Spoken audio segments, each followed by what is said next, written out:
जशपुर जिले से बड़ी खबर निकलकर सामने आ रही है। बीती रात 20 वर्षीय युवती के साथ 6 आरोपियों ने किया गैंगरेप।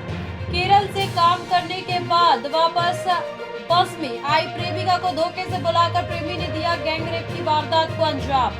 वहीं गैंगरेप के आरोपियों को मात्र 2 घंटे के भीतर पकड़ने में पुलिस को मिली बड़ी कामयाबी। घटना में प्रेमी सहित 3 बालिग और 3 नाबालिग शामिल रहे।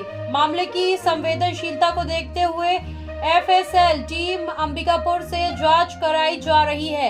इस मामले में आरोपी की गिरफ्तारी में शामिल सभी अधिकारी कर्मचारियों को नगद इनाम से पुरस्कृत किया गया। दुलदुला थाना इलाके के एक ग्राम की घटना। रात में दुलदुला थाने में एक महिला के द्वारा रिपोर्ट किया गया कि उसका सो कॉल्ड प्रेमी और उसके 5 अन्य साथियों के साथ उसके साथ मारपीट किया गया और सामूहिक दुष्कर्म किया गया। इस घटना के बाद तत्काल एफआईआर लिया गया और एक स्पेशल टीम बनाई गई और रात में 2 घंटे के भीतर सारे आरोपियों को पुलिस ने धर दबोचा। इसमें 3 नाबालिग अपचारी बालक हैं और 3 आरोपी बालिग हैं जिनके खिलाफ 376, 376 डी, 323 और 120 आईपीसी का मामला पंजीबद्ध कर लिया गया है। सारे आरोपियों को गिरफ्तार कर लिया गया है और इनके खिलाफ आगे की अग्रिम वैधानिक कार्रवाई की जा रही है।